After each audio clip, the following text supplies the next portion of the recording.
You are listening to How to Get Over Your Ex, episode number 173, How to Stop Comparing Yourself to Your Ex's New Partner.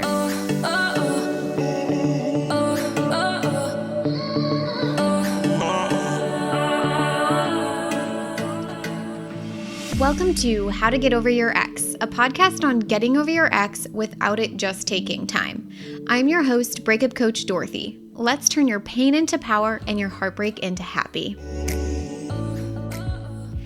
Hello, my beautiful brave hearts. I am so excited to be here with you today. I love you all so much. So before I start this episode, I really wanted to say a couple of lines that were inspired by an Instagram post that I saw.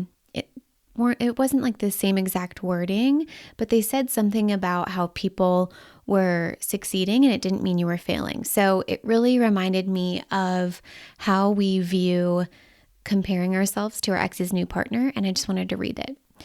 Just because it looks like they are succeeding doesn't mean you're failing.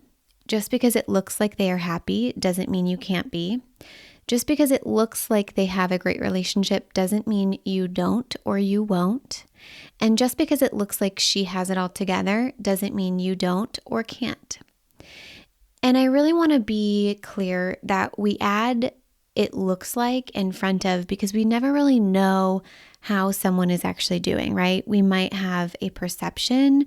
They might have even told us they're doing well, but we really have no clear idea as to how and what their experience is like. So I think it's always important to remember that it might look like one thing or it's seemingly one thing, but we never really know what it truly is. And this is really important when it comes to comparison because we are comparing through a lens and we never know what it's really like behind social media, behind words that are said by someone. We never actually know their true experience.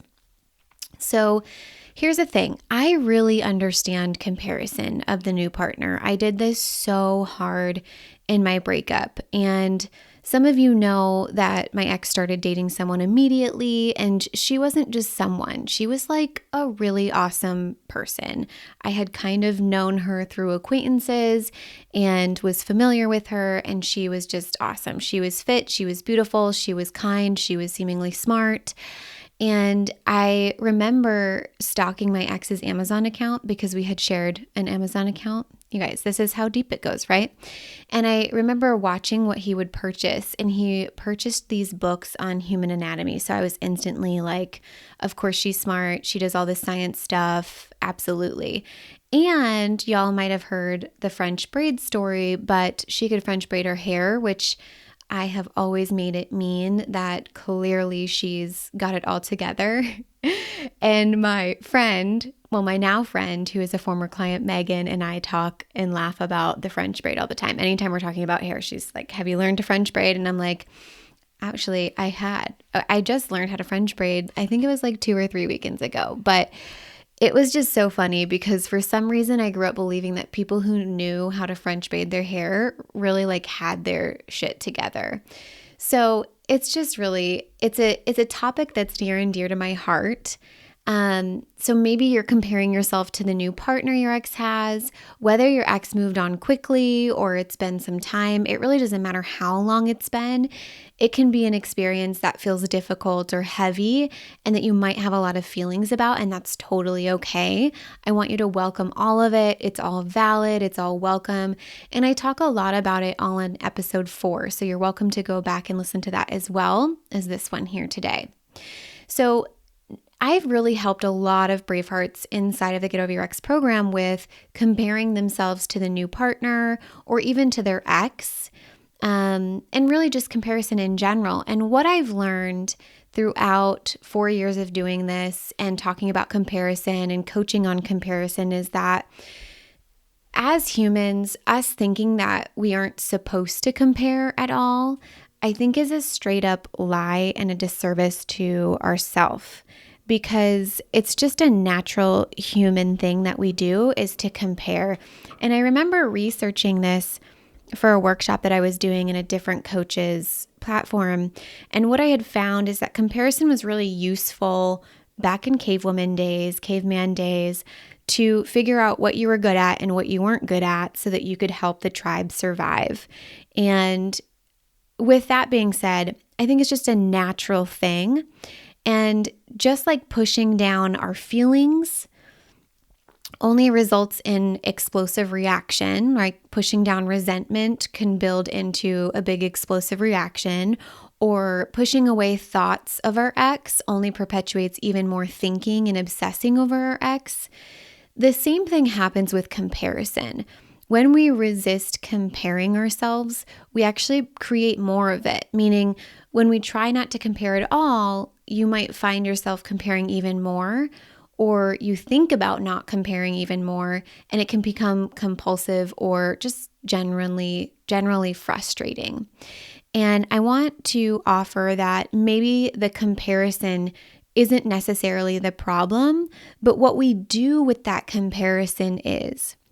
And notice what happens when you compare and despair. Well, I talk about compare and despair a lot because a lot of times we compare and then we feel despair, right? So meaning you compare yourself to your ex's new partner and you use it against yourself. So some of the stories that I see, right, are I'm not as fit as her. He chose her over me. I'm not as, routine or structured or disciplined or motivated or whatever it is, a beautiful quality that person might hold. I'm not that, and she is. She probably doesn't react to her emotions like I used to. I hear this one a lot when people come to me and they've learned all about feelings and reacting to their emotions, and they're like, oh my gosh, she probably has it all together and doesn't react to her emotions like I did, which created the problem in the relationship in the first place. I hear he probably likes her better. She's more carefree and fun than I was. She takes really good care of her body. I mean, the stories can go on and on. But notice that all of those stories make us feel terrible. It feels like shame. It can result in jealousy. And because feelings fuel action, I want you to think about what kind of behaviors are then a result of that shame and or that jealousy. It's a lot of negative self-talk, it's inaction, beating ourselves up, wallowing, ruminating about them, complaining, all of which results in not becoming those things if we want them, or simply not loving what we possess as beautiful qualities or who we are right now in this moment. Now, I want you to think about how different that is, and if we were to actually, approach comparison in a different way. So allow ourselves to compare, but using it in a different way. And so what if we use this comparison to get closer to creating what we love about your ex's new partner in ourself?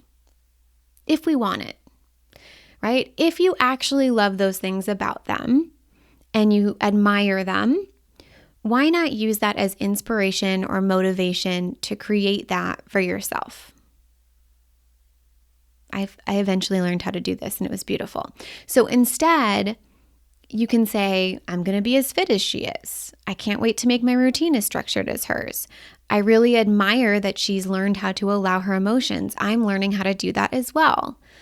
I like me as I am now. I'm becoming more carefree and fun. I love that we are learning to take care of our bodies together.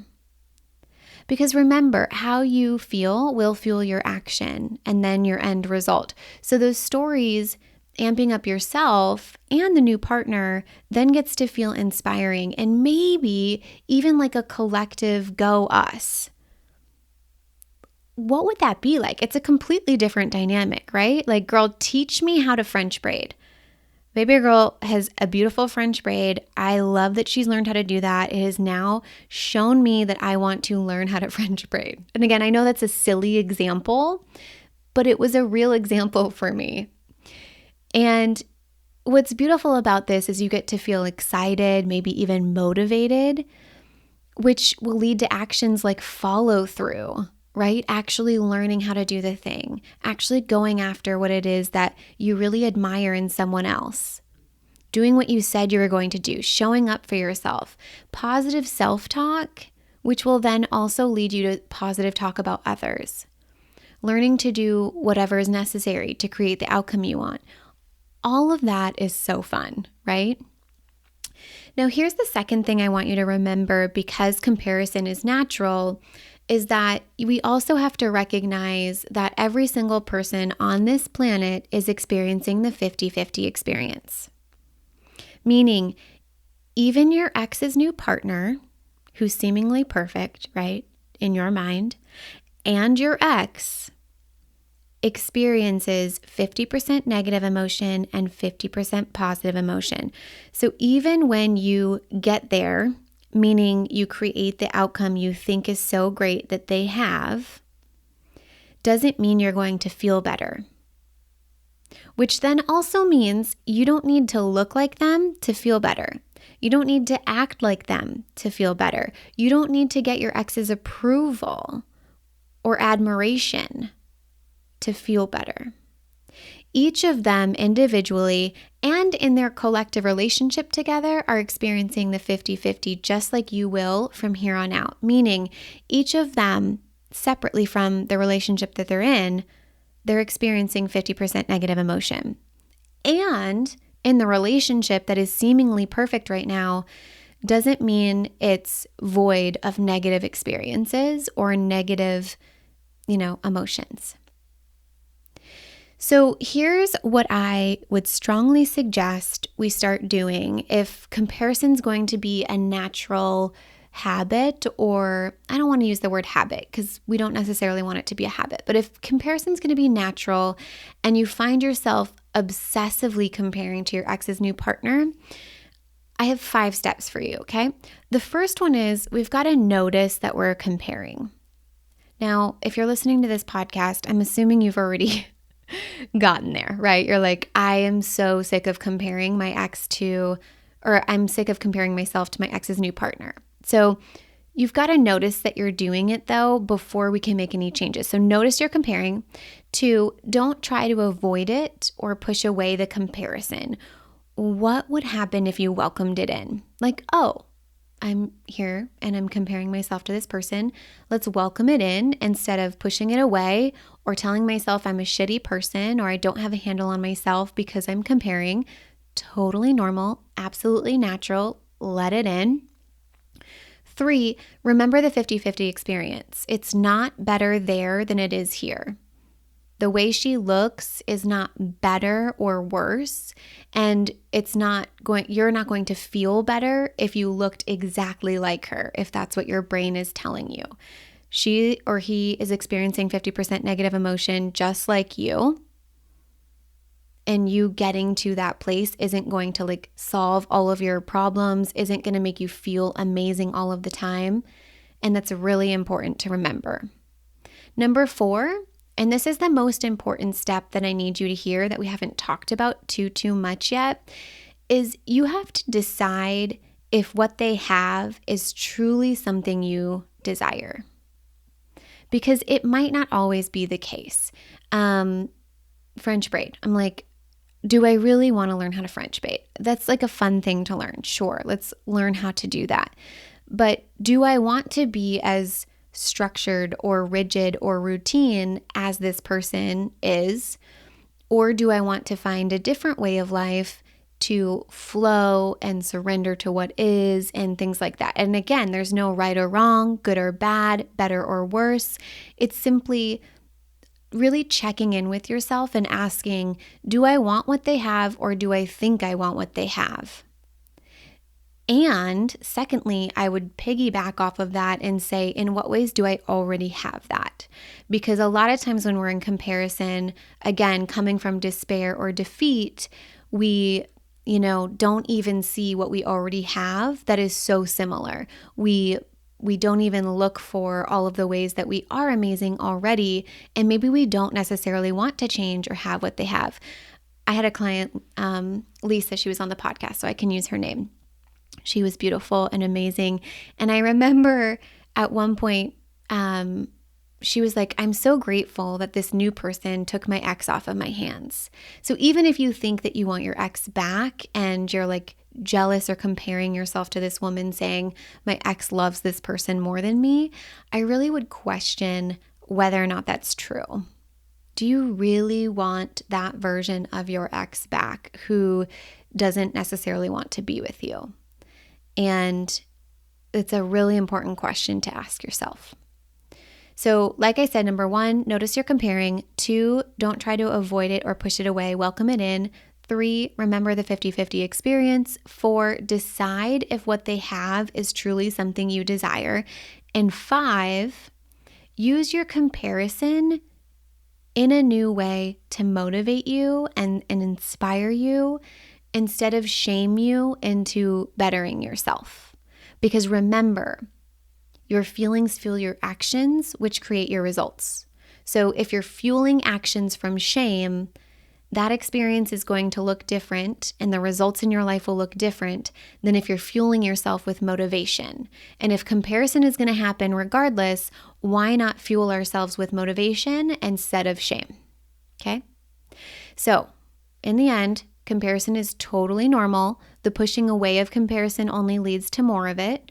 You simply need to remember that everyone has the 50-50 experience, and whatever they have, you can have too. And you might even be not noticing how you already have it because you're so focused in on them and what they have and you don't. So even look for that already in your life currently. All right, my brave hearts, I am sending you so much love. We are all in this together. We do not live in a finite world where one person has something, which means there's none left for any of us. Please remember that. We do not live in a finite environment. Whatever someone else has, you have the ability to create yourself. Whatever they have, you can have too. All right, my beautiful brave hearts, I love you so much. I hope you have an amazing day, and I will talk to you next time. If you're loving the How to Get Over Your Ex podcast and you want to learn how to get over your ex in 3 months or less to build a life better than the one you thought you had with your ex, I would like to personally invite you to my next group course where we take everything you've learned here on the podcast and apply it to your life. Come check it out at www.lifecoachdorothy.com.